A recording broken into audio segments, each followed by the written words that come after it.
कला समरत, सर्व कला समरत। डोलन तेरा को प्रभु, नानक दे कर हाथ। वाहिगुरु जी का खालसा, वाहिगुरु जी की फतेह। महाराज की कृपा नाल जो सत्संग की घड़ियां मिलियां हैं, आओ अपना मन सुरत जोड़ के गुरु जस सुनिए, विचार करिए, महाराज के चरणों नाल जुड़िया करिए। क्योंकि जो घड़ियां मिलियां ने वो वड्डे भागां नाल मिलियां ने, अगों भाग होर बना लईए कि महाराज की जरिए नगर भी मिले, होर खुशी मिले महाराज की। जब विचार आरंभ होने तो पहला असीं मूल मंत्र का पाठ और गुरु मंत्र का पाठ करते हैं। आप जी को बेनती है कि आप सारी संगत करया करो। ये एक तरह का जहाज जो जान लगता है बेड़े को, तो बिगल बचता है ना कि कोई रह ना जाए, आओ सारे जहाज पर चढ़ जाओ, पार लगना है। वो मूल मंत्र का पाठ और जो गुरु मंत्र का जाप करते हैं, वो एक बिगल बजाया है कि आओ सारे जहाजे चढ़ जाओ, अपना मन चित्त एकाग्र कर लो, गुरु का जस सुनिए, गुरु का जस गाइए। गाविए सुनिए मन रखिए भावो, दुख पर हर सुख कर ले जाए। जिहड़ा गांदा है, गाए हुए में सुनता है, वो महाराज कहते कि अपना दुख इत्थे रख के सुख कर ले जाए। इस करके जदों असीं बिगल बजाते हाँ, आप सारी संगत ने नाल वो मूल मंत्र का पाठ और गुरु मंत्र का जाप जिहड़ा करना है। वाहिगुरू कहण विच ते महाराज ने इन्नी बरकत रखी है कि जिहड़ा अन मन्ने नाल भी कहे ना, निंदा करके भी कहे मैं भी वाहिगुरू वाहिगुरू कहना, उन्हें भी फल प्राप्त होता है। फिर संगत भी जो बह के जपते हैं महाराज का नाम, तो फिर तो कहना ही क्या बात है। मुसला घर वाले स्नान करते हैं, एकदम जी मन है वो उतर जाती है। महाराज कृपा करण आप सब संगत को बहुत बहुत बधाई, व्यंत बधाइयाँ।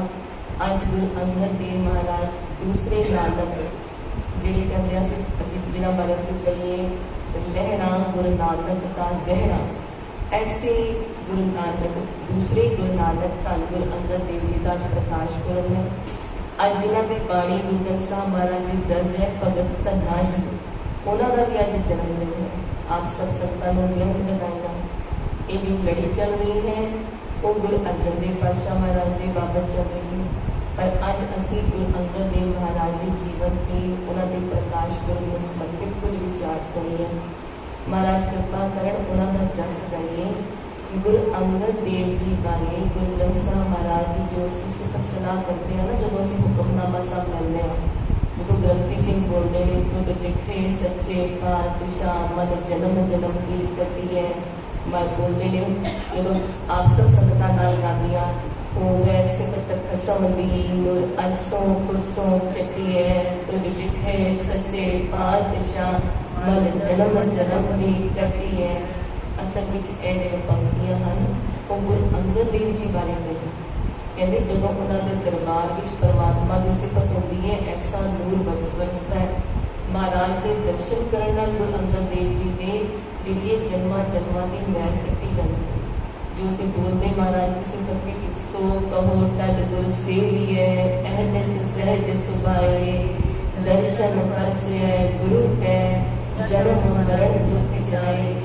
इतिहास भी इस चीज़ की गवाही बनता है कि धन गुरु अंगद देव महाराज का जो दरबार सवेरे अमृत वेले खुलना होता सी ना, महाराज ने जो अपने महलों चों निकल के दरबार वाल आना है तो संगतां दा जिहड़ा ना लैना लग जांदियां सी।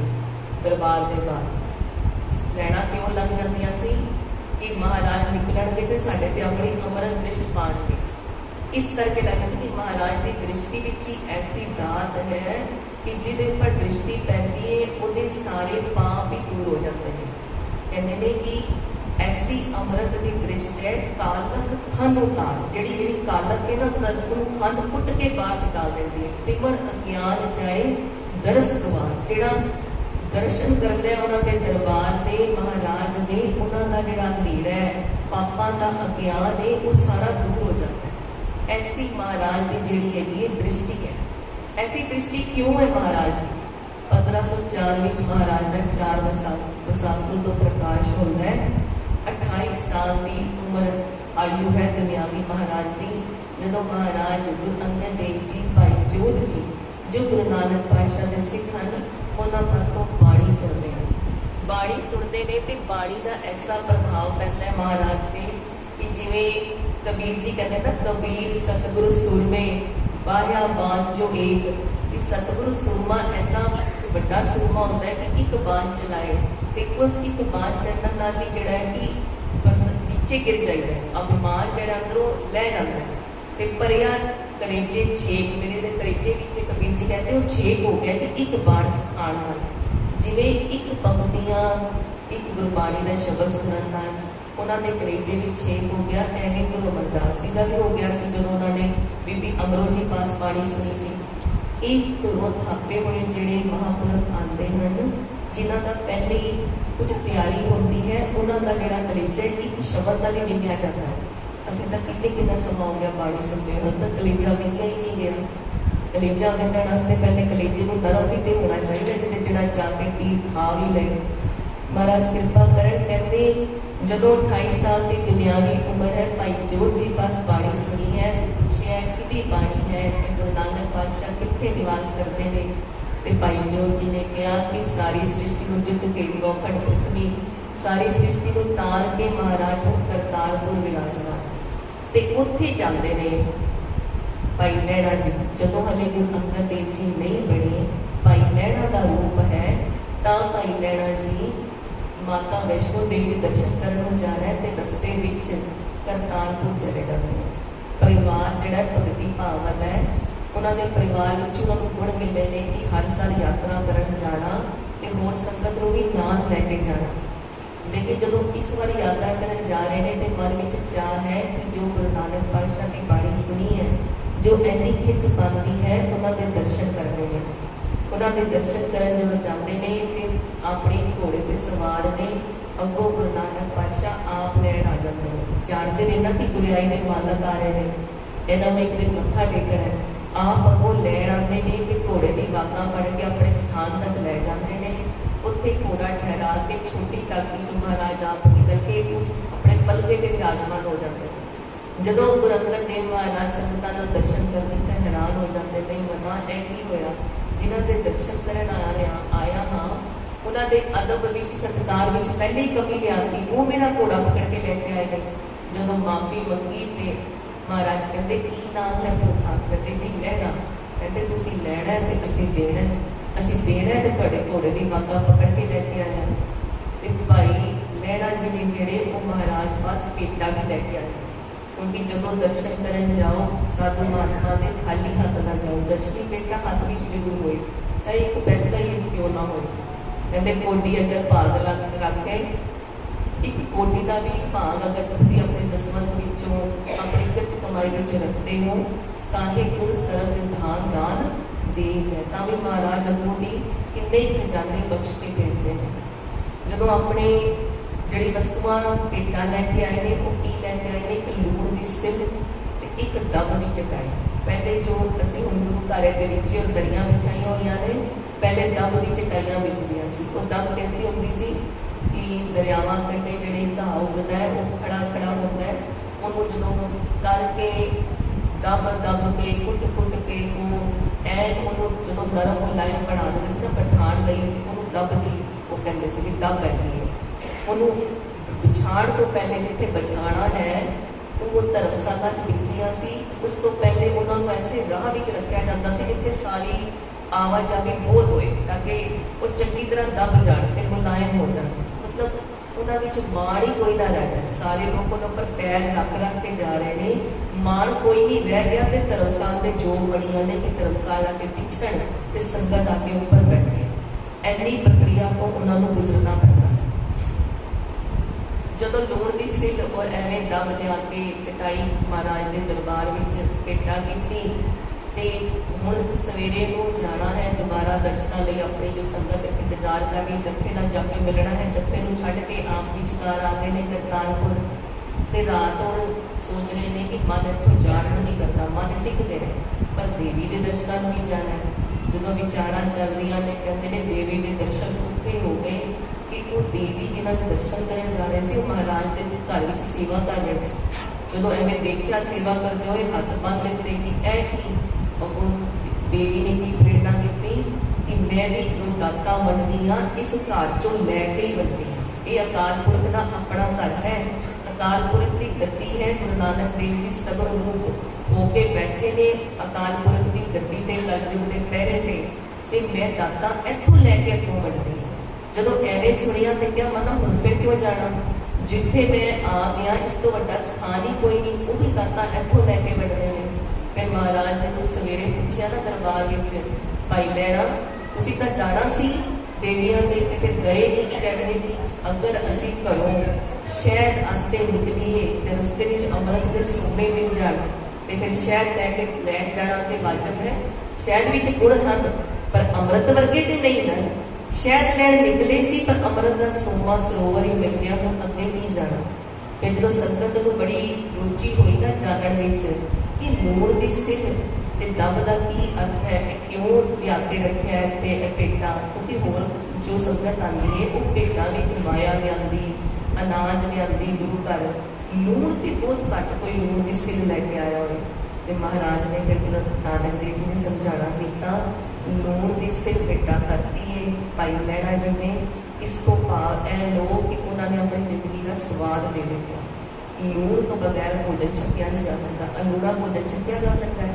ਮਿਰਚਾਂ ਘੱਟ ਪਾ ਸਕਦੇ ਹੋ, ਮਸਾਲਾ ਨਹੀਂ ਪਾਓਗੇ, ਬਿਮਾਰ ਹੁੰਦੀਆਂ ਮਿਰਚਾਂ ਮਨਾ ਹੁੰਦੀਆਂ ਨੇ, ਪਰ ਲੂਣ ਤੋਂ ਬਗੈਰ ਤੇ ਕੜਵਾ ਜਿਹਾ ਲੱਗਦਾ ਨਹੀਂ ਛਕ ਸਕਦੇ ਨਾ। ਫਲ ਫਰੂਟ ਉੱਪਰ ਵੀ ਨਮਕ ਲਗਾ ਕੇ ਖਾਂਦੇ, ਕਹਿੰਦੇ ਆਪਣੀ ਜ਼ਿੰਦਗੀ ਦਾ ਸਵਾਦ ਦੇ ਦਿੱਤਾ ਹੈ, ਹੁਣ ਮੈਨੂੰ ਕੋਈ ਸਵਾਦ ਲੈਣਾ ਹੀ ਨਹੀਂ ਦੁਨੀਆ ਦਾ, ਮੈਂ ਜੋ ਲੈਣਾ ਉਹ ਆਪ ਪਾਸੋਂ ਲੈਣਾ ਹੈ। ਤੇ ਜਦੋਂ ਅਸੀਂ ਅਭਿਆਸ ਕਰਦੇ ਹਾਂ, ਜਦੋਂ ਮਹਾਰਾਜ ਦੇ ਦਰ ਨਾਲ ਜੁੜਦੇ ਹਾਂ, ਜੋ ਅਭਿਆਸੀ ਹੁੰਦੇ ਨੇ ਉਹਨਾਂ ਨੂੰ ਇਹ ਸਮਝ ਪੈਂਦੀ ਹੈ ਕਿ ਪਹਿਲੇ ਅਲੂਣੀ ਸਿਰ ਚਟਣੀ ਪੈਂਦੀ ਹੈ ਜਿਹਦੇ ਵਿੱਚ ਕੋਈ ਸਵਾਦ ਨਹੀਂ ਹੁੰਦਾ। ਕਿਉਂ? ਕਿਉਂਕਿ ਪਹਿਲੇ ਜਦੋਂ ਗੁਰਮੰਤਰ ਦਾ ਜਾਪ ਕਰਦੇ ਆ, ਬਾਣੀ ਪੜ੍ਹਦੇ ਆ, ਇੱਕਦਮ ਤੇ ਰਸ ਨਹੀਂ ਆ ਜਾਂਦਾ, ਇੱਕਦਮ ਤੇ ਪਾਪ ਵੀ ਥੋੜੇ ਸ਼ੁਰੂ ਹੋ ਜਾਂਦੇ, ਮਨ ਇਕਾਗਰ ਨਹੀਂ ਹੁੰਦਾ ਤੇ ਉਹ ਫਿਰ ਬਿਨਾਂ ਸਵਾਦ ਤੋਂ ਸਾਨੂੰ ਧੱਕੇ ਨਾਲ ਛਕਣਾ ਪੈਂਦਾ ਹੈ। ਬਾਰ-ਬਾਰ ਵਾਹਿਗੁਰੂ ਮੰਤਰ ਉਚਾਰਨਾ ਪੈਂਦਾ ਹੈ, ਗਾਣੀ ਪੈਂਦੀ ਹੈ ਬਾਣੀ, ਕੀਰਤਨ ਗਾਣਾ ਪੈਂਦਾ ਹੈ। ਸ਼ਬਦ ਵਿੱਚ ਰਸ ਨਹੀਂ ਆ ਰਿਹਾ ਤਾਂ ਵੀ ਗਾਣਾ ਹੈ। ਇਹ ਅਲੂਣੀ ਸਿਰ ਚਟਣੀ ਹੈ, ਫਿਰ ਉਹਦੇ ਵਿੱਚੋਂ ਸਵਾਦ ਆਉਣਾ ਸ਼ੁਰੂ ਹੋ ਜਾਂਦਾ। ਮਹਾਰਾਜ ਕਿਰਪਾ ਕਰਦੇ ਨੇ, ਕਹਿੰਦੇ ਨੇ ਦੱਬ ਜਿਹੜੀ ਕਰ ਦਿੱਤੀ ਕਿ ਹੋਮੇ ਰੱਖਦੀ, ਸਿਰ ਉਤਾਰ ਕੇ ਰੱਖ ਦਿੱਤਾ ਹੈ ਕਿ ਜਿਵੇਂ ਤੁਸੀਂ ਹੁਣ ਰੱਖੋਗੇ ਉਵੇਂ ਹੀ ਰਵਾਂਗੇ। ਅਬ ਹਮ ਚਲੀ ਠਾकुर ਪਹਿਹਾਰ, ਜਬ ਹਮ ਸ਼ਰਨ ਪ੍ਰਭੂ ਕੀ ਆਈ, ਰਾਖ ਪ੍ਰਭੂ ਭਾਵੇਂ ਮਾਰ। ਹੁਣ ਮੈਂ ਤੁਹਾਡੀ ਸ਼ਰਨ ਵਿੱਚ ਆ ਗਿਆ, ਹੁਣ ਭਾਵੇਂ ਰੱਖ ਲਓ ਤੇ ਭਾਵੇਂ ਮਾਰ ਦਿਓ, ਜਿਵੇਂ ਆਪ ਜੀ ਦਾ ਜੀ ਚਾਹੇ ਉਵੇਂ ਰੱਖੋ। 28 ਸਾਲ ਦੀ ਦੁਨਿਆਵੀ ਉਮਰ ਵਿੱਚ ਆਏ ਸੀ ਭਾਈ ਲਹਿਣਾ ਜੀ ਗੁਰੂ ਨਾਨਕ ਦੇਵ ਦੀ ਸ਼ਰਨ ਵਿੱਚ। ਅਸੀਂ ਗੱਲ ਕਰ ਰਹੇ ਸੀ ਮਹਾਰਾਜ ਦੀ ਦ੍ਰਿਸ਼ਟੀ ਵਿੱਚ ਅੰਮ੍ਰਿਤ ਕਿਉਂ ਵਰਸਦਾ ਹੈ। 28 ਸਾਲ ਦੀ ਉਮਰ ਵਿੱਚ ਆਏ ਸੀ, 7 ਸਾਲ ਮਹਾਰਾਜ ਦੀ ਸੇਵਾ ਵਿੱਚ ਰਹੇ। 7-8 ਸਾਲ ਤੋਂ ਬਾਅਦ ਜਦੋਂ 34 ਸਾਲ ਦੇ ਹੋਏ ਤੇ ਗੁਰਤਾ ਗੱਦੀ ਦੀ ਦਾਤ ਮਿਲੀ, ਉਹ 7-8 ਸਾਲ ਭਾਈ ਲਹਿਣਾ ਜੀ ਨੇ ਮਹਾਰਾਜ ਗੁਰੂ ਨਾਨਕ ਦੇਵ ਜੀ ਦੇ ਚਰਨਾਂ ਤੋਂ ਇਲਾਵਾ ਕੁਝ ਵੇਖਿਆ ਹੀ ਨਹੀਂ। ਚਰਨਾਂ ਤੋਂ ਇਲਾਵਾ ਕਿਤੇ ਹੋਰ ਨਜ਼ਰ ਗਈ ਨਹੀਂ। ਐਨੀ ਅਨੰਤ ਭਗਤੀ ਕੀਤੀ, ਇਹਨੂੰ ਕਹਿੰਦੇ ਨੇ ਅਨੰਤ ਭਗਤੀ ਕਿ ਉਸ ਤੋਂ ਅੰਨੇ ਕਿਸੇ ਹੋਰ ਨੂੰ ਦੇਖਣਾ ਹੀ ਨਹੀਂ। ਮਹਾਰਾਜ ਦੇ ਚਰਨਾਂ ਤੋਂ ਇਲਾਵਾ ਕਿਧਰੇ ਦ੍ਰਿਸ਼ਟੀ ਪਾਈ ਨਹੀਂ, ਉਹਨਾਂ ਤੋਂ ਇਲਾਵਾ ਕਿਸੇ ਨੂੰ ਸੁਣਿਆ ਨਹੀਂ, ਕਿਸੇ ਨੂੰ ਤੱਕਿਆ ਨਹੀਂ। ਪਾਈ ਨਹੀਂ ਜਬ ਤੇ ਤੁਮਰੇ ਤਬ ਤੇ ਕਹੂ, ਆਂਖ ਤਰੇ ਨਹੀਂ ਆਨੇ। ਤੇ ਰਾਮ ਰਹੀਮ ਪੁਰਾਨ ਪੁਰਾਨ ਅਨੇਕ ਕਹੇ ਮਤ ਏਕ ਨਾ ਮਾਨਿਓ, ਸਿਮਰਤ ਸ਼ਾਸਤਰ ਵੇਦ ਸਭੇ ਵੋ ਵੇਦ ਕਹੇ ਹਮ ਏਕ ਨਾ ਜਾਣਿਓ। ਹੋਰ ਵੀ ਬੜੇ ਸਿਮਰਤ ਸ਼ਾਸਤਰ ਨੇ ਬਹੁਤ ਕੁਝ ਕਹਿੰਦੇ, ਪਰ ਕਹਿੰਦੇ ਜਦ ਤੋਂ ਮੈਂ ਤੁਹਾਡੇ ਚਰਨਾਂ ਚ ਆਇਆ ਮੇਰੀ ਤੇ ਅੱਖ ਥੱਲੇ ਕੋਈ ਆਉਂਦਾ ਹੀ ਨਹੀਂ, ਮੈਂ ਕਿਸੇ ਹੋਰ ਨੂੰ ਦੇਖਦਾ ਹੀ ਨਹੀਂ ਆਪ ਜੀ ਦੇ ਸੋਹਣੇ ਚਰਨਾਂ ਤੋਂ ਇਲਾਵਾ। ਤੇ ਜਿਹੜੀ ਸੁਰਤ ਹੈ ਉਹ ਮਹਾਰਾਜ ਦੀ ਸੁਰਤ ਹਮੇਸ਼ਾ ਹੱਥ ਬੰਨ੍ਹ ਕੇ ਖੜੀ ਰਹੀ, ਹੁਕਮ ਦੀ ਪਾਲਣਾ ਵਿੱਚ ਕਿ ਹੁਕਮ ਕਿਵੇਂ ਮੰਨੀਏ, ਹੁਕਮ ਦੇ ਵਿੱਚ ਕਿਵੇਂ ਰਹੀਏ। ਜੇ ਸਿੱਖਣਾ ਹੋਵੇ ਕਿ ਸਿੱਖ ਕਿਵੇਂ ਬਣਨਾ ਹੈ ਤਾਂ ਕਹਿੰਦੇ ਭਾਈ ਲਹਿਣਾ ਜੀ ਕੋਲੋਂ ਸਿੱਖੋ ਕਿ ਸਿੱਖ ਕਿਵੇਂ ਦਾ ਹੋਣਾ ਚਾਹੀਦਾ ਹੈ, ਜੋ ਹੁਕਮ ਦੀ ਪਾਲਣਾ ਵਿੱਚ ਰਹੇ, ਆਪਣੀ ਜਿਹੜੀ ਤਰਕ ਬੁੱਧੀ ਵਿੱਚ ਨਾ ਲਗਾਏ। ਜਦੋਂ ਅਸੀਂ ਆਪਣੀ ਤਰਕ ਲਗਾਉਂਦੇ ਹਾਂ ਨਾ ਤਾਂ ਖਾਲੀ ਮੱਥਾ ਟੇਕਣ ਨਾਲ ਕੀ ਹੋ ਜਾਏਗਾ। ਕਈ ਅਗਰ ਤਰਕ ਵਾਸਤੇ ਕਹੀਏ ਕਿ ਬਾਣੀ ਪੜਾਂਗੇ, ਵਿਚਾਰਾਂਗੇ, ਬਾਣੀ ਨੂੰ ਅਪਣਾਵਾਂਗੇ ਤਾਂ ਸਾਡਾ ਭਲਾ ਹੋਏਗਾ, ਗਲਤ ਨਹੀਂ ਹੈ, ਬਹੁਤ ਇਹੀ ਮੁਬਾਰਕ ਹੈ। पर तुसी कहो कि आके नमस्कार करना कुछ नहीं होएगा तो फिर यह गलत हो जाए। नमस्कार करने नाल भी महाराज की कृपा दृष्टि पैंदी है। महाराज साक्षात विराजमान है, 10 पातशाहियां की आत्मक जोत। उन्होंने की पता कि तुहाडा आके नमस्कार करना ही चंगा लग जाए। तुसी प्यार नाल आए हो, चल के घरों सारे काम छोड़ के गुरु गुरु जप के आके महाराज को नतमस्तक होंदे हो, महाराज अगे प्रेम नाल हाथ जोड़दे हो। की पता महाराज को उस दिन तुहाडा आया, प्यार नाल हाथ जोड़िया, संगत विच निमरता नाल बैठिया, उहिओ चंगा लग जाए। किसी दिन तुहाडी कड़ा प्रसाद दी देग बड़े प्यार नाल लैके छकदे आ कि महाराज का प्रसाद है, कोई गुण चंगा लग जाए। महाराज को केड़े दिन केड़ा गुण चंगा लग जाए। खाली महाराज दे में दर्शन करना ही, महाराज भी साक्षात बैठे ने, भावना नाल दर्शन कर रहे हैं, महाराज अगे झोलियां अड़ रहे हैं, हाथ जोड़ रहे हैं, मन विच महाराज की सिफत नाल आरती कर रहे हैं। की महाराज को चंगा लगेगा। महाराज के चोज महाराज जी जानते हैं, चोजी मेरे गोबिंदा। ये महाराज के चोज महाराज जानते हैं कि महाराज को की चंगा लगता है। जो महाराज के सेवा विच हन ते महाराज ने हुण प्रीख्या लैनी होंदी है, जो सेवा विच है ने कि बई हुण गुरता गति के काबल हो गए ने। महाराज ने बड़िया औखियां औखियां प्रीख्यावां पाईयां कि जदों महाराज ने अपना जिहड़ा कटोरा है, कहते आप सब जानते हो, चिक्कड़ विच गिरे है, क्या कि मेरा भांडा लैके आओ। तो भांडा लैके जो होरां नूं कहा, सेवकां नूं, अपने पुत्रां नूं कहा, तो कोई ले जाण नूं तैयार नहीं होया। चिक्कड़ विच भांडा ही तो है एक छोटा जिहा, गुरु घर इन्ने भांडे ने, चिक्कड़ विच कौन जाएगा, सारे कपड़े लपेड़ेगा। तो जो भाई लैणा जी नूं कहा, तो भाई लैणा जी तुरंत चिक्कड़ विच गए, भांडा लैके वापस आ गए।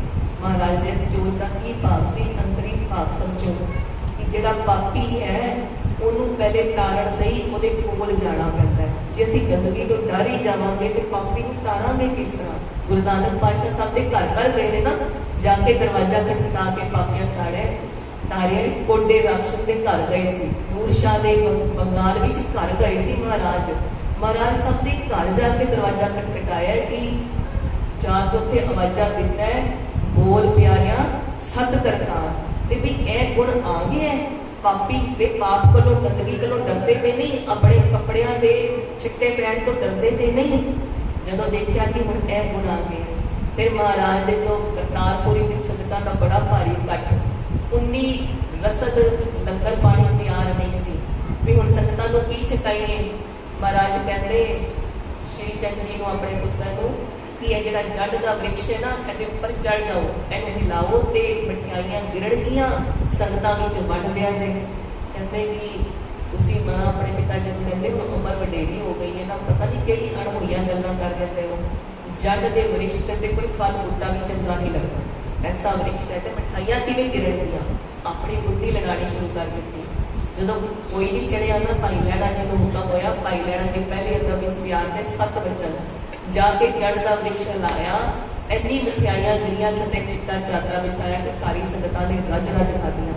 महाराज चार ते कोड़े मिठे मिठे हो सकते हैं, सुखियां नूं फल लग सकते हैं। महाराज के हुक्म विच लैण नाल वो बरकत मिल सकती है जो साडे भागां च दिखी नहीं। असीं पहले भी हुण गुरु अर्जन देव महाराज का जीवन सुन रहे, ऐसी बरकत मिल सकती है महाराज की कृपा नाल जो लिखी नहीं पहले साडे भागां च। असीं कर्मां नाल अपने भाग आप ही खराब कीते ने, पर महाराज अपनी दृष्टि पा के उन्हां भागां नूं सिद्धा कर सकते हैं। महाराज ने तो कृपा करके यह भी परीक्षा च पास हो गए। फिर एक रात महाराज पुछते ने, लैणे आ कितनी रात बाकी है। कहते बार बार सारिਆਂ ਕੋਲੋਂ ਇਹ सवाल पूछते हैं। कोई कहता महाराज एक पैर रह गया, कोई कहता जी इन्ना रह गया। भाई लैणा जी की कहते हैं, जिन्नी आप जी के हुक्म विच बीत गई है वो बीत गई है, जिन्नी आपने भाड़े अंदर रखी है हले उन्नी रहती है। भी साडी की योग्यता तुहाडे सवाल का जवाब दे दी भी कितनी रात रहती है। महाराज तो जानते हैं ना कितनी रात रहती है। कहने तो कहा कि महाराज जिन्ना आपने मेरे अंदर मेरा खत्म करते अपने हुक्म विच उन्ना खत्म हो गया, जिन्ना हले तुहाडे भाड़े विच मेरे अंदर मैल है वो बाकी है, हले तुसीं खत्म करनी। महाराज मैं आप जी की शरण विच आ, लैणिया मेरे हाथ च की है। सारे की कहते हैं टका ही है। महाराज बार बार पूछते हो की है, टका ही तो है। तो भाई लैणा जी को पूछते हैं, भाई लैणा जी कहते हैं सर्व निधान 10 अष्ट सिद्धान ठाकुर करता दरिया। महाराज मेरी की औकात मैं दसा, सारे ब्रह्मांडा का सुख मैंने सब कुछ बड़े हाथ की तली ते ही दिख रहा है। इस तो तली तो अलावा कोई ऐसी तली है ही नहीं जिहड़ी कोई चीज़ वंड सके। नहीं वो इको हर इको ਇੱਕੋ ਦਾਤਾ, ਉਹ ਇੱਕ ਦਾਤੇ ਦੀ ਤਲੀ ਹੈ ਤੇ ਇਸ ਤਲੀ ਵਿੱਚ ਹੀ ਸਾਰੇ ਵਿਧਾਨ, ਸਾਰੇ ਸੁੱਖ ਨੇ ਮਹਾਰਾਜ। ਜਦੋਂ ਐਵੇਂ ਮਹਾਰਾਜ ਦੀ ਇੱਕ ਪ੍ਰੀਖਿਆ ਚ ਪਾਸ ਹੋ ਰਹੇ ਨੇ ਨਾ, ਕਹਿੰਦੇ ਇੱਕ ਵਾਰੀ ਭਾਈ ਬੁੱਢਾ ਸਾਹਿਬ ਜੀ ਬਸ ਉਹਨਾਂ ਗੁਰੂ ਹਰਗੋਬਿੰਦ ਸਾਹਿਬ ਜੀ ਨੇ ਪੁੱਛਿਆ, ਜਦੋਂ ਦੂਸਰੀ ਜੰਗ ਜਿੱਤੀ ਨਾ, ਪੁੱਛਿਆ ਭਾਈ ਬੁੱਢਾ ਸਾਹਿਬ ਜੀ ਕੋਈ ਵੱਡੇ ਗੁਰੂਆਂ ਦੀ ਗੱਲ ਸੁਣਾਓ, ਬੜਾ ਚਿੱਤ ਕਰਦਾ ਹੈ ਕੋਈ ਵੱਡੇ ਗੁਰੂਆਂ ਦੀ ਸਾਖੀ ਸੁਣਾਓ। ਤੇ ਭਾਈ ਬੁੱਢਾ ਸਾਹਿਬ ਜੀ ਕਹਿੰਦੇ ਕਿ ਜਦੋਂ ਗੁਰੂ ਨਾਨਕ ਪਾਤਸ਼ਾਹ ਨੇ ਧਾਰਕ ਰੂਪ ਲਿਆ ਨਾ, ਬਾਣੀ ਕਹਿੰਦਾ ਧਾਰਕ ਰੂਪ ਰਹਾ ਕਰਤਾਰ, ਭਿਆਨਕ ਰੂਪ ਧਾਰਨ ਕਰ ਲਿੱਤਾ। ਕਹਿੰਦੇ ਜਦੋਂ ਭਿਆਨਕ ਰੂਪ ਧਾਰਨ ਕਰ ਲਿੱਤਾ ਤੇ ਪਹਿਲੇ ਗੁਰੂ ਨਾਨਕ ਪਾਤਸ਼ਾਹ ਨੇ ਨਾ ਲੰਗਰ ਮਸਤਾਨੇ ਕਰ ਦਿੱਤੇ, ਲੰਗਰਾਂ ਵਿੱਚ ਖਾਣ ਨੂੰ ਨਹੀਂ ਬਚਿਆ। ਕਈ ਜਿਹੜੇ ਸਿੱਖ ਸੀ ਨਾ ਭੁੱਖ ਦੇ ਡਰ ਨਾਲ ਤੋੜਦੇ, ਭੁੱਖੇ ਰਹਿਣਾ ਪੈਂਦਾ ਹੈ, ਲੰਗਰ ਨਹੀਂ ਮਿਲਦਾ। ਜਿਹੜੇ ਹੁੰਦੇ ਨੇ ਨਾ ਆਏ 8-10 ਦਿਨ ਮੱਥਾ ਟੇਕਿਆ, ਮੰਨਤ ਪੂਰੀ ਨਹੀਂ ਹੋਈ, ਭੁੱਖੇ ਰਹੇ ਤੇ ਛੱਡ ਕੇ ਚਲੇ ਗਏ। ਦਰ ਨਹੀਂ ਛੱਡਣਾ। ਕਹਿੰਦੇ ਉਹ ਸਿੱਖ ਚਲੇ ਗਏ ਦੌੜ ਕੇ ਜਿਨ੍ਹਾਂ ਨੂੰ ਭੁੱਖ ਜ਼ਿਆਦਾ ਸੀ ਤੇ ਲੰਗਰ ਮਸਤਾਨੇ ਦੇ ਕੇ ਚਲੇ ਗਏ। ਕਹਿੰਦੇ ਫਿਰ ਮਹਾਰਾਜ ਨੇ ਅੱਗੇ ਹੋਰ ਧਾਰਨਕ ਰੂਪ ਕਰ ਲਿੱਤਾ ਕਿ ਜਦੋਂ ਮੀਂਹ ਪਿਆ, ਬਹੁਤ ਅਨਾਜ ਹੋਇਆ ਤੇ ਮਹਾਰਾਜ ਨੇ ਕਹਿਤਾ ਅੱਗ ਲਾ ਦਿਓ, ਸਾੜ ਦਿਓ। ਕਹਿੰਦੇ ਲੋਕ ਫਿਰ ਕੁਝ ਸਿੱਖ ਡਰ ਗਏ ਵੀ ਇਹ ਕੀ ਕਰਨ ਬਣੀ, ਹੁਣ ਜੇ ਲੰਗਰ ਵਾਸਤੇ ਰਸਦ ਹੋ ਹੀ ਗਈ ਸੀ ਤੇ ਉਹਨੂੰ ਵੀ ਕਿਉਂ ਮੁਕਾ ਰਹੇ ਨੇ। ਫਿਰ ਕੁਝ ਸਿੱਖ ਤਾਂ ਚਲੇ ਗਏ ਵੀ ਆਪਣੇ ਪਾਸ ਵਸਤ ਹੈ ਪਰ ਸਾਨੂੰ ਦੇ ਨਹੀਂ ਰਹੇ, ਨਹੀਂ ਇਹ ਮੰਨ ਲੈਂਦੇ ਨੇ ਕਿ ਗੁਰੂ ਘਰ ਸਭ ਕੁਝ ਹੈ ਪਰ ਸਾਨੂੰ ਕੁਝ ਨਹੀਂ ਮਿਲਿਆ। ਕਹਿੰਦੇ ਫਿਰ ਕਈ ਤਾਂ ਚਲੇ ਗਏ। ਕਹਿੰਦੇ ਫਿਰ ਜਦੋਂ ਮਹਾਰਾਜ ਨੇ ਹੋਰ ਧਾਰਨਕ ਰੂਪ ਲਿਆ ਨਾ, ਤੇ ਜੋ ਹੱਥ ਵਿੱਚ ਸੁੱਟਾ ਕੋੜਾ ਬੋਲ, ਪਹਿਲੇ ਮੈਨੂੰ ਕਹਿੰਦੇ ਕੋੜੇ ਬੋਲ ਬੋਲੇ ਸੰਗਤ ਨੂੰ, ਜਿਵੇਂ ਜਿਹੜੀ ਸੰਗਤ ਆਈ ਸਿੱਖ ਆਇਆ ਉਹ ਨਤਮਸਤਕ ਹੁੰਦਾ ਉਹਨੂੰ ਕੋੜਾ ਬੋਲ ਬੋਲਿਆ। ਫਿਰ ਕਈ ਤਾਂ ਚਲੇ ਗਏ ਕਿ ਮਹਾਰਾਜ ਨੂੰ ਸਮਝ ਨਹੀਂ ਗਈ ਕੋੜੇ ਬੋਲ ਬੋਲਦੇ ਨੇ। ਜਿਵੇਂ ਹੁਣ ਸੇਵਾ ਕਰਦੇ ਰਹੋ, ਸੰਗਤ ਵਿੱਚ ਆਉਂਦੇ ਰਹੋ, ਸੰਗਤ ਦਾ ਕੋੜਾ ਬੋਲ, ਕੋਈ ਗ੍ਰੰਥੀ ਸਿੱਖ ਨੇ ਕੋੜਾ ਬੋਲ ਬੋਲ ਦਿੱਤਾ, ਕਿਸੇ ਕੋਲ ਕੋੜਾ ਬੋਲ ਨਹੀਂ ਸਹਾਰਿਆ ਗਿਆ ਤੇ ਉਹ ਫਿਰ ਛੱਡ ਕੇ ਚਲਾ ਗਿਆ ਤਾਂ। ਕਹਿੰਦੇ ਫਿਰ ਮਹਾਰਾਜ ਦੇ ਹੱਥ ਵਿੱਚ ਜੋ ਸੋਟਾ ਹੁੰਦਾ ਸੀ ਨਾ, ਆਸਾ ਹੱਥ ਕਿਤਾਬ ਵਿੱਚ ਦੂਜਾ, ਫਿਰ ਮਹਾਰਾਜ ਨੇ ਹੋਰ ਭਿਆਨਕ ਰੂਪ ਬਣਾਇਆ ਤੇ ਸੋਟਾ ਮਾਰਨਾ ਸ਼ੁਰੂ ਕਰ ਦਿੱਤਾ। ਫਿਰ ਜਦੋਂ ਸੋਟਾ ਵੱਜਿਆ ਨਾ, ਫਿਰ ਬੜੇ ਹੀ ਸਿੱਖ ਦੌੜ ਗਏ। ਜਦੋਂ ਦੁੱਖਾਂ ਦੀ ਬਾਰਿਸ਼ ਪੈਂਦੀ ਹੈ ਨਾ, ਦੁੱਖ ਦਾਰੂ ਸੁਖ ਰੋਗ ਪਿਆ। ਅਸਲ ਵਿੱਚ ਤੇ ਮਹਾਰਾਜ ਦੁੱਖ ਦਿੰਦੇ ਨੇ ਦਾਰੂ ਆਕੜ, ਦਵਾ ਆਕੜ, ਕਿਉਂਕਿ ਸੁੱਖ ਸਾਡੇ ਲਈ ਜਿਹੜੇ ਭੋਗ ਨੇ ਨਾ ਉਹ ਰੋਗ ਬਣ ਚੁੱਕੇ ਹੁੰਦੇ ਨੇ। ਜ਼ਿਆਦਾ ਸੁੱਖਾਂ ਵਿੱਚ ਅਸੀਂ ਪਰਮਾਤਮਾ ਨੂੰ ਭੁੱਲ ਜਾਂਦੇ ਹਾਂ, ਆਉਂਦੇ ਨਹੀਂ ਆ ਗੁਰੂ ਘਰ ਤੇ ਮਹਾਰਾਜ ਦੁੱਖ ਦਵਾਈ ਆਕੜ ਦਿੰਦੇ ਨੇ ਤੇ ਕਈ ਉਹ ਦੁੱਖ ਨਹੀਂ ਸਹਾਰਦੇ ਤੇ ਦਰ ਘਰ ਛੱਡ ਦਿੰਦੇ ਨੇ। ਕਹਿੰਦੇ ਫਿਰ ਤੇ ਪੁੱਤ ਹੀ ਚਲੇ ਗਏ। ਕਹਿੰਦੇ ਫਿਰ ਜਿਹੜੇ ਬਾਕੀ ਹੋਰ ਟਿਕੇ ਰਹੇ ਨਾ, ਫਿਰ ਮਹਾਰਾਜ ਨੇ ਨਾ ਹੀਰੇ ਮੋਤੀ ਲੁਟਾ ਦਿੱਤੇ। ਕਹਿੰਦੇ ਫਿਰ ਤੇ ਸਾਰਿਆਂ ਨੇ ਝੋਲੀਆਂ ਭਰ ਲਿੱਤੀਆਂ। ਕਹਿੰਦੇ ਹੁਣ ਕੀ ਮਿਲਣਾ ਸੀ, ਮਹਾਰਾਜ ਦੀ ਇਹ ਖੇਡ ਸੀ ਕਿ ਜਿਹੜੇ ਸਿੱਖ ਬੱਚੇ ਰਹਿਣਗੇ ਨਾ ਉਹਨਾਂ ਦਾ ਘਰ ਭਰ ਰਹਿਣਗੇ। ਕਹਿੰਦੇ ਫਿਰ ਉਹ ਸਾਰਿਆਂ ਨੇ ਮਾਇਆ ਚੁੱਕੀ ਤੇ ਘਰ ਚਲੇ ਗਏ ਕਿਤੇ ਹੁਣ ਬਈ ਇੱਥੇ ਹੋਰ ਇਹੋ ਐਂਡ ਸਮਝ ਕੇ ਕਿ ਅੰਤ ਇਹੀ ਹੈ।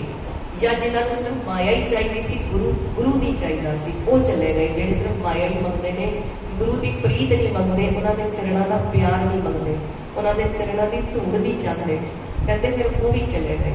ਜਦੋਂ ਕਹਿੰਦੇ ਫਿਰ ਮਹਾਰਾਜ ਅੱਗੇ ਗਏ ਨਾ, ਦੇਖਿਆ ਕਿ ਪਿੱਛੇ ਕੌਣ ਆ ਰਿਹਾ ਹੈ ਤੇ ਕੁਝ ਸਿੱਖ ਭਾਈ ਬੁੱਢਾ ਸਾਹਿਬ ਜੀ, ਭਾਈ ਭਗੀਰਥ ਜੀ, ਉਹਨਾਂ ਵਿੱਚ ਭਾਈ ਲਹਿਣਾ ਜੀ ਵੀ ਸੀ। ਤੇ ਮਹਾਰਾਜ ਨੇ ਕਿਹਾ ਤੁਸੀਂ ਹਲੇ ਵੀ ਨਹੀਂ ਗਏ, ਜਾਓ।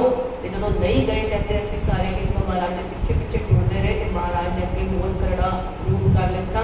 ਇੱਕ ਮੁਰਦਾ ਪਿਆ ਸੀ, ਕਹਿੰਦੇ ਮੁਰਦਾ ਖਾਓ। ਜਦੋਂ ਕਿਹਾ ਨਾ ਕਿ ਮੁਰਦਾ ਖਾਓ, ਕਹਿੰਦੇ ਉਹ ਮਹਾਰਾਜ ਦਾ ਜਲਾਲ ਐਸਾ ਸੀ, ਐਸਾ ਅੱਖਾਂ ਵਿੱਚ ਲਾਲੀ ਸੀ। ਤੇ ਬਾਬਾ ਬੁੱਢਾ ਸਾਹਿਬ ਜੀ ਕਹਿੰਦੇ ਛੇਵੇਂ ਪਾਤਸ਼ਾਹ ਨੂੰ ਮਹਾਰਾਜ ਕੋਈ ਸਹਿਣ ਨਹੀਂ ਕਰ ਸਕਿਆ, ਕੋਈ ਅੱਗੇ ਨਹੀਂ ਹੋਇਆ। ਉਸ ਵਕਤ ਭਾਈ ਲਹਿਣਾ ਜੀ, ਗੁਰੂ ਅੰਗਦ ਦੇਵ ਜੀ ਮਹਾਰਾਜ ਦੇ ਅੱਗੇ ਜਾ ਨਿਤਰੇ ਤੇ ਜਾ ਕੇ ਹੱਥ ਜੋੜ ਕੇ ਬੇਨਤੀ ਕੀਤੀ, ਮਹਾਰਾਜ ਪੈਰਾਂ ਵਾਲੇ ਪਾਸੋਂ ਸ਼ੁਰੂ ਕਰਨਾ ਹੈ ਖਾਣਾ ਤੇ ਸਿਰ ਵਾਲੇ ਪਾਸੋਂ ਸ਼ੁਰੂ ਕਰਨਾ। ਜਦੋਂ ਐਵੇਂ ਕਿਹਾ ਤੇ ਕਹਿੰਦੇ ਮਹਾਰਾਜ ਨੇ ਉਸ ਸਮੇਂ ਆਪਣੇ ਸੀਨੇ ਨਾਲ ਲਗਾ ਲਿੱਤਾ ਕਿ ਹੁਣ ਗੁਰਤਾ ਗੱਦੀ ਦੀ ਜਿਹੜੀ ਜੋਤ ਹੈ ਉਹ ਟਿਕ ਸਕਦੀ ਹੈ। ਉਹ ਆਸਨ ਤਿਆਰ ਹੋ ਗਿਆ। ਗੁਰੂ ਨਾਨਕ ਪਾਤਸ਼ਾਹ ਕਹਿੰਦੇ ਜਿੱਥੇ ਅਸੀਂ ਵਿਰਾਜਮਾਨ ਹੋਏ ਉਸ ਸਮੇਂ ਕੋਈ ਨਹੀਂ ਨਿਤਰਿਆ ਸੀ। ਗੁਰੂ ਨਾਨਕ ਪਾਤਸ਼ਾਹ ਦੇ ਧਾਰਨਕ ਰੂਪ ਦੇ ਸਾਹਮਣੇ ਐਸਾ ਰੂਪ ਬਣਾਇਆ ਸੀ ਮਹਾਰਾਜ ਨੇ। ਜਦੋਂ ਐਵੇਂ ਕਿਰਪਾ ਲੈ ਲੈਤੀ ਗੁਰੂ ਸਾਹਿਬ ਦੀ, ਉਹਨਾਂ ਦੇ ਚਰਨਾਂ ਤੋਂ ਇਲਾਵਾ ਕੁਝ ਚੱਕਿਆ ਹੀ ਨਹੀਂ, ਉਹਨਾਂ ਦੇ ਹੁਕਮ ਤੋਂ ਇਲਾਵਾ ਕੁਝ ਸਤ ਵਚਨ ਕੀਤਾ ਹੀ ਨਹੀਂ, ਕੁਝ ਸੁਣਿਆ ਹੀ ਨਹੀਂ। ਤੇ ਜਿਹੜੀ ਫਿਰ ਦ੍ਰਿਸ਼ਟੀ ਹੈ ਨਾ, ਜਿਹੜੀ ਹਰ ਸਮੇਂ ਚਰਨਾਂ 'ਚ ਚੁੱਕੀ ਰਹਿੰਦੀ ਸੀ, ਚਰਨਾਂ ਨੂੰ ਹੀ ਦੇਖਦੀ ਰਹਿੰਦੀ ਸੀ, ਚਰਨਾਂ ਨੂੰ ਹੀ ਪਰਸਦੀ ਰਹਿੰਦੀ ਸੀ, ਉਹਨਾਂ ਨੂੰ ਹੀ ਪ੍ਰੇਮ ਕਰਦੀ ਰਹਿੰਦੀ ਸੀ। ਤੇ ਉਹ ਦ੍ਰਿਸ਼ਟੀ ਵਿੱਚ ਇੰਨੀ ਤਾਕਤ ਆ ਗਈ ਕਿ ਜਦੋਂ ਬੈਠੇ ਨੇ ਗੁਰਿਆਈ ਗੱਦੀ ਤੇ ਮਹਾਰਾਜ ਦੇ ਹੁਕਮ ਵਿੱਚ, ਤੇ ਸਾਰੀ ਜਿਹੜੀ ਲੁਕਾਈ ਦੀ ਤਾਕਤਾਂ ਨੇ ਨਾ ਆ ਕੇ ਹੱਥ ਬੰਨ੍ਹ ਕੇ ਖੜੀਆਂ ਹੋ ਗਈਆਂ। ਤੇ ਗੁਰੂ ਅੰਗਦ ਦੇਵ ਜੀ ਬੜੇ ਪਿਆਰ ਨਾਲ ਗੁਰੂ ਨਾਨਕ ਪਾਤਸ਼ਾਹ ਨੂੰ ਕਹਿੰਦੇ ਨੇ, ਮਹਾਰਾਜ ਇਹਨਾਂ ਦਾ ਕੀ ਕਰਨਾ ਹੈ? ਤੇ ਮਹਾਰਾਜ ਕਹਿੰਦੇ, ਪੁਰਖਾ ਇਹ ਗੁਰਿਆਈ ਦੀ ਦਾਸੀਆਂ ਨੇ, ਜਿੰਨੀਆਂ ਬ੍ਰਹਮਾਂਡ ਦੀਆਂ ਤਾਕਤਾਂ ਨੇ ਇਹ ਗੁਰਿਆਈ ਦੀਆਂ ਦਾਸੀਆਂ ਨੇ, ਜਦੋਂ ਵਰਤੋਂ ਕਰਨੀ ਹੋਏ ਤੇ ਵਰਤੋਂ ਕਰ ਲਓ। ਪਰ ਮਹਾਰਾਜ ਅਜਲ ਗੁਜ਼ਰਦੇ ਨੇ, ਐਸੀ ਤਾਕਤਾਂ ਦੀ ਵਰਤੋਂ ਨਹੀਂ ਕਰਦੇ, ਕਿਉਂਕਿ ਦ੍ਰਿਸ਼ਟੀ ਵਿੱਚ ਹੀ ਇੰਨਾ ਅੰਮ੍ਰਿਤ ਵਰਸ ਰਿਹਾ ਹੈ ਕਿ ਸੰਗਤਾਂ ਲੈਣਾ ਲਾ ਕੇ ਖੜੀਆਂ ਨੇ। ਮਹਾਰਾਜ ਦੀ ਦ੍ਰਿਸ਼ਟੀ ਸਾਡੇ ਉੱਪਰ ਪੈ ਜਾਏ। ਮਹਾਰਾਜ ਦੀ ਦ੍ਰਿਸ਼ਟੀ ਕੈਸੀ ਹੈ? ਆਪਣੇ ਉਹ ਦ੍ਰਿਸ਼ਟ ਸ਼ੁਭ ਕਰੇ, ਐਸੀ ਅੰਮ੍ਰਿਤ ਭਰੀ ਦ੍ਰਿਸ਼ਟੀ ਜਿਹੜੀ ਸਾਰਿਆਂ ਨੂੰ ਸ਼ੁਭ ਪਵਿੱਤਰ ਕਰ ਦਿੰਦੀ ਹੈ। ਐਸੀ ਦ੍ਰਿਸ਼ਟੀ ਹੈ ਜਿਹੜੀ ਸਾਰੇ ਜਿਹੜੇ ਪਾਪ ਨੇ, ਮਨ ਨੇ, ਹਰੇ ਅਸ ਪਾਪ ਸਕਲ ਮਦ ਦੂਰ ਕਰੇ, ਸਾਰੇ ਪਾਪਾਂ ਨੂੰ ਦੂਰ ਕਰਕੇ ਸਾਰੀ ਮੈਲਾਂ ਨੂੰ ਦੂਰ ਕਰ ਦਿੰਦੀ, ਜਿਹੜੀ ਅਸੀਂ ਸਾਰੇ ਜਨਮਾਂ 'ਚ ਕਰਮ ਕਰਕੇ ਆਪਣੇ ਅੰਦਰ ਮੈਲ ਇਕੱਠੀ ਕੀਤੀ ਹੈ। ਐਸੀ ਦ੍ਰਿਸ਼ਟੀ ਹੈ ਮਹਾਰਾਜ ਦੀ। ਤਾਂ ਹੀ ਅਸੀਂ ਸਾਰੇ ਪ੍ਰੇਮ ਨਾਲ ਗਾ ਰਹੇ ਹਾਂ, ਤੁਧ ਡਿਠੇ ਸੱਚੇ ਪਾਤਸ਼ਾਹ, ਤੁਧ ਡਿਠੇ ਸੱਚੇ ਪਾਤਸ਼ਾਹ, ਡਿਠੇ ਸੱਚੇ ਪਾਤਸ਼ਾਹ, ਤੁਧ ਡਿਠੇ ਸੱਚੇ ਪਾਤਸ਼ਾਹ। ਮਨ ਜਨਮ ਜਨਮ ਦੀ ਕੱਟੀ ਹੈ, ਮਨ ਜਨਮ ਜਨਮ ਦੀ ਕੱਟੀ ਹੈ, ਮਨ ਜਨਮ ਜਨਮ ਦੀ ਕੱਟੀ ਹੈ, ਮਨ ਜਨਮ ਜਨਮ ਦੀ ਕੱਟੀ ਹੈ। ਹੋਵੇ ਸਿਫਤ ਕਸਮ ਦੀ, ਹੋਵੇ ਸਿਫਤ ਕਸਮ ਦੀ, ਨੂਰ ਅਰਸੋਂ ਕੁਰਸੋਂ ਚੱਟੀ ਹੈ, ਨੂਰ ਅਰਸੋਂ ਕੁਰਸੋਂ ਚੱਟੀ ਹੈ, ਅਰਸੋਂ ਪੁਰਸੋਂ ਚੱਟੀ ਹੈ, ਨੂਰ ਅਰਸੋਂ ਪੁਰਸੋਂ ਚੱਟੀ। ਭਾਵਨਾ ਬਣਾਓ ਕਿ ਜਿੱਥੇ ਗੁਰੂ ਗ੍ਰੰਥ ਸਾਹਿਬ ਮਹਾਰਾਜ ਦਾ ਪ੍ਰਕਾਸ਼ ਹੈ ਤਖਤ ਉੱਪਰ, ਇੱਥੇ ਕਦੀ ਗੁਰੂ ਅੰਗਦ ਦੇਵ ਜੀ ਵਿਰਾਜਮਾਨ ਹੋਏ ਸੀ। ਤੇ ਤਾਰੀਫ ਕੀ ਹੋ ਰਹੀ ਹੈ ਗੁਰੂ ਅੰਗਦ ਦੇਵ ਜੀ ਦੇ ਦਰਬਾਰ, ਜਿਵੇਂ ਹੁਣ ਇਹ ਸੰਗਤਾਂ ਦਾ ਦਰਬਾਰ ਹੋ ਗਿਆ ਹੈ। ਤੇ ਜਦੋਂ ਸਿਫਤ ਹੋ ਰਹੀ ਹੈ ਕਸਮ ਦੀ, ਅਕਾਲ ਪੁਰਖ ਦੀ, ਤੇ ਸਿਫਤ ਹੋ ਰਹੀ ਹੈ ਨਾ ਮਹਾਰਾਜ ਦੀ, ਜਦੋਂ ਸਿਫਤ ਹੋ ਰਹੀ ਹੈ ਤੇ ਅਕਾਲ ਧੂਰੋਂ ਘਰੋਂ ਦਰਗਾਹ ਤੋਂ ਵੀ ਜਿਹੜਾ ਨੂਰ ਹੈ ਉਹ ਵਰਸ ਰਿਹਾ ਹੈ। ਨੂਰ ਅਰਸੋਂ ਕੁਰਸੋਂ ਚੱਟੀ ਹੈ, ਤੁਧ ਡਿਠੈ ਸੱਚੇ ਪਾਤਸ਼ਾਹ, ਮਨ ਜਨਮ ਜਨਮ ਦੀ ਕੱਟੀ ਹੈ। ਸੋ ਕਹੋ ਟਲ ਗੁਰ ਸੇਵੀਐ, ਅਹਨਸ ਸਹਿਜ ਸੁਭਾਏ, ਦਰਸ਼ਨ ਪਰਸਿਐ ਗੁਰੂ ਕੈ, ਜਨਮ ਮਰਨ ਦੁਖ ਜਾਏ। ਗੁਰੂ ਗ੍ਰੰਥ ਸਾਹਿਬ ਮਹਾਰਾਜ ਦੇ ਪ੍ਰੇਮ ਨਾਲ ਦਰਸ਼ਨ ਕਰਕੇ ਫਿਰ ਦੁਬਾਰਾ ਤੋਂ ਬੋਲੋ, ਸੋ ਕਹੋ ਟਲ ਗੁਰ ਸੇਵੀਐ, ਅਹਨਸ ਸਹਿਜ ਸੁਭਾਏ, ਦਰਸ਼ਨ ਪਰਸਿਐ ਗੁਰੂ ਕੈ, ਜਨਮ ਮਰਨ ਦੁਖ ਜਾਏ। ਮਹਾਰਾਜ ਦੇ ਦਰਸ਼ਨਾਂ 'ਚ ਐਸੀ ਤਾਮ ਹੈ ਕਿ ਜਨਮ ਮਰਨ ਦੇ ਦੁੱਖ ਜਿਹੜੇ ਕੱਟੇ ਜਾਂਦੇ ਨੇ, ਪਰ ਕੱਟੇ ਉਹਨੇ ਜਾਂਦੇ ਨੇ ਜਿਹਦੇ ਮਨ 'ਚ ਪੂਰਨ ਭਰੋਸਾ ਹੋਏ, ਜਿਹੜਾ ਗੁਰੂ ਦੇ ਚਰਨਾਂ ਤੋਂ ਇਲਾਵਾ ਕੁਝ ਬੋਲਣਾ ਤੱਕਦਾ ਹੋਵੇ, ਜਿਹਦੀ ਪ੍ਰੀਤ ਕੇਵਲ ਤੇ ਕੇਵਲ ਮਾਤਰ ਇੱਕ ਆਪਣੇ ਗੁਰੂ ਦੇ ਵਿੱਚ ਹੋਵੇ, ਉਹਦੀ ਪ੍ਰੀਤ ਕਿਸੇ ਹੋਰ ਚੀਜ਼ ਵਿੱਚ ਜਾ ਕੇ ਨਾ ਟਿਕਦੀ ਹੋਏ, ਮਨ ਉੱਤੇ ਹੋਰ ਨਾ ਟਿਕਦਾ ਹੋਏ। ਮਹਾਰਾਜ ਐਸੇ ਨਮਰਤਾ ਦੇ ਘਰ ਸੀ ਕਿ ਜਦੋਂ ਗੁਰਤਾ ਗੱਦੀ ਦੇ ਵਿਰਾਜਮਾਨ ਹੋਏ ਨੇ ਤੇ ਖਡੂਰ ਸਾਹਿਬ ਜਾਣ ਦਾ ਹੁਕਮ ਹੋਇਆ। ਮਹਾਰਾਜ ਨੇ ਖਡੂਰ ਸਾਹਿਬ ਬਾਣੀ ਦੇ ਰੰਗ ਲਗਾਏ, ਖਡੂਰ ਸਾਹਿਬ ਜਾ ਕੇ ਉੱਥੇ ਵਸਾਇਆ। ਤੇ ਜਦੋਂ ਫਿਰ ਗੁਰੂ ਅਮਰਦਾਸ ਜੀ ਗੁਰਤਾ ਗੱਦੀ ਤੇ ਬੈਠਦੇ ਨੇ ਨਾ, ਕੁਝ ਸੰਗਤਾਂ ਨੇ ਐਵੇਂ ਕਰਕੇ ਕਿ ਬਈ ਇੱਥੇ ਮੀਂਹ ਨਹੀਂ ਪੈ ਰਿਹਾ, ਕਿਉਂਕਿ ਗੁਰੂ ਅੰਗਦ ਦੇਵ ਜੀ ਤੁਸੀਂ ਜੇ ਐਵੇਂ ਵਹਿਮ ਪਾਤਾ, ਉਹ ਲੋਕਾਂ ਨੇ ਕਿਹਾ ਕਿ ਤੁਸੀਂ ਇੱਥੋਂ ਜਾਓ, ਇੱਥੇ ਮੀਂਹ ਨਹੀਂ ਪੈ ਰਿਹਾ। ਮਹਾਰਾਜ ਨੇ ਇੱਕ ਵਾਰੀ ਵੀ ਕੁਝ ਨਹੀਂ ਕਿਹਾ ਸੰਗਤਾਂ ਨੂੰ, ਉੱਥੋਂ ਦੀ ਚੁੱਪਚਾਪ ਚਲੇ ਗਏ। ਫਿਰ ਗੁਰੂ ਅਮਰਦਾਸ ਜੀ ਨੇ ਸਮਝਾਇਆ ਜਦੋਂ ਸੰਗਤਾਂ ਨੂੰ ਆ ਕੇ, ਫਿਰ ਜਦੋਂ ਬੁਲਾਣ ਦੀਆਂ ਸੰਗਤਾਂ, ਮਹਾਰਾਜ ਨੇ ਇਹ ਨਹੀਂ ਕਿਹਾ ਤੁਸੀਂ ਮੇਰੀ ਪਹਿਲੇ ਬੇਇੱਜ਼ਤੀ ਕਰਤੀ ਸੀ, ਮੈਨੂੰ ਜਾਣ ਨੂੰ ਕਿਹਾ ਸੀ, ਹੁਣ ਤੁਸੀਂ ਮੈਨੂੰ ਬੁਲਾਣ ਆ ਗਏ ਹੋ, ਮੈਂ ਨਹੀਂ ਆਉਂਦਾ। ਮਹਾਰਾਜ ਉਹੀ ਨਿਮਰਤਾ ਦੇ ਘਰ ਦੁਬਾਰਾ ਖਡੂਰ ਸਾਹਿਬ ਆ ਗਏ। ਆਪ ਸਰਬ ਕਲਾ ਭਰਪੂਰ ਹੁੰਦੇ ਮਹਾਰਾਜ ਇੰਨੇ ਨਿਮਰਤਾ ਦੇ ਮੂਰਤ ਨੇ ਕਿ ਸੰਗਤਾਂ ਦਾ ਨਾ ਉਹ ਕਿਆ ਮੋੜਿਆ ਸੀ ਤੇ ਨਾ ਫਿਰ ਜਦੋਂ ਵਾਪਸੀ ਆਉਣ ਦਾ ਕਰਿਆ ਹੋਇਆ ਤੇ ਨਾ ਉਹ ਕਿਆ ਮੋੜਿਆ। ਮਹਾਰਾਜ ਦੇ ਘਰੋਂ ਸਾਰੇ ਚੋਲੀ ਕਰਦੇ ਨੇ, ਮਹਾਰਾਜ ਇਸ ਦਾ ਕਿਆ ਮੋੜਦੇ ਹੀ ਨਹੀਂ ਹੈ, ਪਰ ਆ ਕੇ ਪਹਿਲੇ ਸਾਨੂੰ ਗੁਰੂ ਦੇ ਚਰਨਾਂ ਵਿੱਚ ਲੱਗਣਾ ਪੈਂਦਾ ਹੈ, ਗੁਰੂ ਨਾਨਕ ਦਾ ਬਣਨਾ ਪੈਂਦਾ ਹੈ, ਸਿੱਖ ਸਦਾ ਨਾਲ ਜੁੜਨਾ ਪੈਂਦਾ ਹੈ। ਅੱਜ ਭਗਤ ਧੰਨਾ ਜੀ ਦਾ ਵੀ ਜਨਮ ਦਿਨ ਹੈ। ਭਗਤ ਧੰਨਾ ਜੀ ਬਾਰੇ ਗੁਰੂ ਅਰਜਨ ਦੇਵ ਪਾਤਸ਼ਾਹ ਕਹਿੰਦੇ ਨੇ ਕਿ ਗੋਬਿੰਦ ਗੋਬਿੰਦ ਸਭ ਨਾਮ ਦਿਓ ਮਨ ਵੀਰਾ, ਜਦੋਂ ਉਹਨਾਂ ਨੇ ਸੁਣਿਆ ਕਿ ਨਾਮਦੇਵ ਜੀ ਦੀ ਸਿਫਤ ਸੁਣੀ ਕਿ ਨਾਮਦੇਵ ਜੀ ਦਾ ਗੋਬਿੰਦ ਨਾਲ ਮਿਲ ਕੇ ਪਾਰ ਉਤਾਰਾ ਹੋ ਗਿਆ ਹੈ, ਬੁੰਦਾ ਤੰਨਾ ਤਿਆਗ ਗਏ, ਪ੍ਰੀਤ ਚਰਨ ਕਬੀਰਾ, ਜਦੋਂ ਕਬੀਰ ਜੀ ਦੀ ਸਿਫਤ ਸੁਣਦੇ ਨੇ, ਜਦੋਂ ਰਵਿਦਾਸ ਜੀ ਦੀ ਸਿਫਤ ਸੁਣਦੇ ਨੇ, ਰਵਿਦਾਸ ਜਵੰਤਾ ਟੋਰ ਨੀਤ ਜਿਨ ਤਿਆਗੀ ਮਾਇਆ, ਜਦੋਂ ਐਵੇਂ ਸਾਰਾ ਭਗਤਾਂ ਦੀ ਸਿਫਤ ਸੁਣਦੇ ਨੇ ਤੇ ਕਹਿੰਦੇ ਨੇ ਉੱਠ ਜਾਟਵੋ ਭਗਤੀ ਲਾਗਾ, ਮਿਲੇ ਪ੍ਰਤੱਖ ਗੁਸਾਈਆਂ ਧੰਨਾ ਵਡਭਾਗਾ। ਇਹਨਾਂ ਸਾਰਿਆਂ ਦੀ ਸਿਫਤ ਸੁਣ ਕੇ ਭਗਤਾਂ ਦੀ, ਜਿਵੇਂ ਅਸੀਂ ਗੁਰਸਿੱਖ ਪਿਆਰਿਆਂ ਦਾ ਜੀਵਨ ਸੁਣਦੇ ਹਾਂ ਤਾਂ ਉਹਨਾਂ ਵਰਗੇ ਬਣਨਾ ਚਾਹੁੰਦੇ ਆ ਨਾ, ਜਦੋਂ ਐਵੇਂ ਭਗਤਾਂ ਦੀ ਸਿਫਤ ਸੁਣਾ ਧੰਨਾ ਜੱਟ ਦੀ ਸੁਣਦੇ ਨੇ ਤੇ ਉਹਨਾਂ ਵਰਗੇ ਬਣਨਾ ਚਾਹੁੰਦੇ ਨੇ ਤੇ ਭਗਤੀ ਵਿੱਚ ਲੀਨ ਹੋ ਜਾਂਦੇ ਨੇ। ਤੇ ਪ੍ਰਤੱਖ ਗੁਸਾਈ, ਜੋ ਅਸੀਂ ਕਹਿੰਦੇ ਆ ਕਿ ਸਗੁਣ ਰੂਪ ਵਿੱਚ ਕੋਈ ਪ੍ਰਤੱਖ ਆਮਣੇ ਸਾਹਮਣੇ ਮਿਲੇ ਪ੍ਰਤੱਖ ਗੁਸਾਈਆਂ, ਫਿਰ ਜਿਹੜੇ ਗੁਸਾਈ ਨੇ, ਜਿਹੜੇ ਰਾਮ ਜਿਹੜੇ ਰਮੇ ਹੋਏ ਨੇ ਕਣ ਕਣ ਵਿੱਚੋਂ ਪ੍ਰਤੱਖ ਹੋ ਕੇ ਮਿਲਦੇ ਨੇ। ਗੁਰੂ ਅਰਜਨ ਦੇਵ ਜੀ ਇਹ ਕਹਿੰਦੇ ਕਿ ਧੰਨੇ ਸੇਵਿਆ ਬਾਲ ਬੁੱਧ, ਧੰਨਾ ਜੀ ਨੇ ਹਰੀ ਦੀ ਸੇਵਾ ਕਿਵੇਂ ਕੀਤੀ ਹੈ ਅਕਾਲ ਪੁਰਖ ਦੀ, ਬਾਲਕਾਂ ਵਰਗੀ ਬੁੱਧੀ ਨਾਲ। ਬਾਲਕਾਂ ਦੀ ਬੁੱਧੀ ਕੈਸੀ ਹੁੰਦੀ ਹੈ? ਬਿਲਕੁਲ ਨਿਰਵੈਰ ਤੇ ਨਿਰਭਉ, ਜਿਹੜੀ ਪ੍ਰੇਮ ਨਾਲ ਸਿਰਫ ਰਿਝਾਣਾ ਹੀ ਜਾਣਦੇ ਨੇ, ਉਹਨਾਂ ਨੂੰ ਤਰਕ ਲਗਾਉਣਾ ਨਹੀਂ ਆਉਂਦਾ। ਜੇ ਸ਼ਾਲੀਗ੍ਰਾਮ ਦੇ ਕੇ ਪੰਡਤ ਨੇ ਇਹ ਕਹਿਤਾ ਕਿ ਇਹਨੂੰ ਭੋਗ ਲਗਵਾਉਣਾ ਹੈ ਤੇ ਉਹਨਾਂ ਨੇ ਬਾਲ ਬੁੱਧ ਆਕੜ ਕੀ ਜਾਣਿਆ ਕਿ ਇਹ ਭੋਗ ਲਗਾਉਂਦੇ ਨੇ, ਛਕਦੇ ਨੇ, ਫਿਰ ਛਕਾਇਆ ਵੀ ਆਪ ਪ੍ਰਤੱਖ ਹੋ ਕੇ ਠਾਕੁਰ ਜੀ ਨੇ ਛਕਿਆ ਵੀ। ਮਨ ਵਿੱਚ ਇਹ ਨਹੀਂ ਦੁਵਿਧਾ ਲਿਆਣ ਦਿੱਤੀ ਕਿ ਵੀ ਇਹ ਛਕਦੇ ਨਹੀਂ ਹੋਣਗੇ। ਜੇ ਅਸੀਂ ਗੁਰੂ ਗ੍ਰੰਥ ਸਾਹਿਬ ਮਹਾਰਾਜ ਨੂੰ ਦੇਵ ਪ੍ਰਸ਼ਾਦ ਦਾ ਭੋਗ ਲਗਵਾਉਂਦੇ ਹਾਂ, ਜੇ ਮਨ 'ਚ ਪੱਕਾ ਨਿਸ਼ਚੈ ਹੈ ਕਿ ਮਹਾਰਾਜ ਭੋਗ ਲਗਾਉਂਦੇ ਨੇ ਤੇ ਭੋਗ ਲਗਾਉਂਦੇ ਨੇ। ਉਹਨਾਂ ਦਾ ਐਸਾ ਨਿਸ਼ਚਾ ਸੀ ਬਾਲ ਬੁੱਧ ਵਾਲਾ ਜਿਹਦੇ ਵਿੱਚ ਕੋਈ ਮੇਰ ਤੇਰ ਤੇ ਤਰਕ ਨਹੀਂ ਸੀ। ਉਹਨਾਂ ਨੇ ਬਾਲ ਬੁੱਧ ਨਾਲ ਸੇਵਿਆ ਤੇ ਪ੍ਰਤੱਖ ਗੁਸਾਈਆਂ, ਉਹਨਾਂ ਨੂੰ ਦਰਸ਼ਨ ਹੋਏ। ਉਹਨਾਂ ਦੀ ਜਦੋਂ ਅਸੀਂ ਆਰਤੀ ਕੀਰਤਨ ਕਰਦੇ ਹਾਂ, ਰੋਜ਼ ਪੜ੍ਹਦੇ ਹਾਂ, ਜੋ ਜਨ ਤੁਮਰੀ ਭਗਤ ਕਰਨ ਤੇ ਤਿਨ ਤੇ ਕਾਜ ਸਵਾਰਤਾ। ਉਹਨਾਂ ਦਾ ਉਪਦੇਸ਼ ਕੀ ਹੈ ਸਾਡੇ ਲਈ ਭਗਤ ਧੰਨਾ ਜੀ ਦਾ, ਕਿ ਜੋ ਵੀ ਜਨ ਅਕਾਲ ਪੁਰਖ ਦੀ ਭਗਤ ਕਰਦੇ ਨੇ ਉਹਨਾਂ ਦੇ ਸਾਰੇ ਕਾਜ ਸਵਰਦੇ ਨੇ। ਤੇ ਉਹਨਾਂ ਨੇ ਭਗਤ ਧੰਨਾ ਜੀ ਨੇ ਸਭ ਕੁਝ ਮੰਗਿਆ ਪਰਮਾਤਮਾ ਕੋਲੋਂ, ਦਾਲ ਸੀਤਾ ਮਾਮੂ ਪਿਓ, ਮੰਗਣ ਵਿੱਚ ਕੋਈ ਬੁਰਾਈ ਨਹੀਂ। ਉਹਨਾਂ ਨੂੰ ਪਤਾ ਚੱਲਦਾ ਸਾਨੂੰ ਆਰਤੀ ਜਦੋਂ ਅਸੀਂ ਸੁਣਦੇ ਹਾਂ, ਮੰਗਣ ਵਿੱਚ ਕੋਈ ਬੁਰਾਈ ਨਹੀਂ, ਪਰ ਮੰਗਣਾ ਵੀ ਤਾਂ ਹੈ ਕਿ ਅਸੀਂ ਅਕਾਲ ਪੁਰਖ ਨੂੰ ਰਿਝਾ ਸਕੀਏ। ਅਸੀਂ ਉਨੀ ਭੋਜਨ ਮੰਗਣਾ ਛਕਣ ਵਾਸਤੇ ਕਿ ਸਾਡੇ 'ਚ ਇੰਨੀ ਸਰੀਰ ਵਿੱਚ ਤਾਕਤ ਰਹੇ ਕਿ ਅਸੀਂ ਨਾਮ ਜਪ ਸਕੀਏ। ਲਾਲਚ ਵਿੱਚ ਨਹੀਂ, ਜੋ ਗੁਜ਼ਾਰੇ ਵਾਸਤੇ ਚਾਹੀਦਾ ਉਹ ਤੇ ਮੰਗ ਰਹੇ ਹਾਂ, ਪਰ ਜਦੋਂ ਲਾਲਚ ਵਿੱਚ ਲੋਭ ਵਿੱਚ ਪੈ ਜਾਂਦੇ ਆ ਨਾ ਫਿਰ ਕੰਮ ਮਾੜਾ ਹੁੰਦਾ, ਫਿਰ ਅਸੀਂ ਭਿੱਖਿਆ ਮੰਗਣ ਲੱਗ ਜਾਂਦੇ, ਫਿਰ ਮੰਗਣ ਛਾੜ ਭਿੱਖੇ ਭਿੱਖ ਖਾਈ। ਮਹਾਰਾਜ ਕਿਰਪਾ ਕਰਨ ਗੁਰੂ ਅੰਗਦ ਦੇਵ ਜੀ ਦੇ ਜੀਵਨ ਵਿੱਚੋਂ ਤੇ ਗੁਰੂ ਜੋ ਭਗਤ ਧੰਨਾ ਜੀ ਦੇ ਜੀਵਨ ਵਿੱਚੋਂ ਸਾਨੂੰ ਸੀਖ ਮਿਲ ਰਹੀ ਹੈ, ਜੋ ਜਨ ਤੁਮਰੀ ਭਗਤ ਕਰਨ ਦੇ ਤਿਨ ਕੇ ਕਾਜ ਸਵਾਰਤਾ।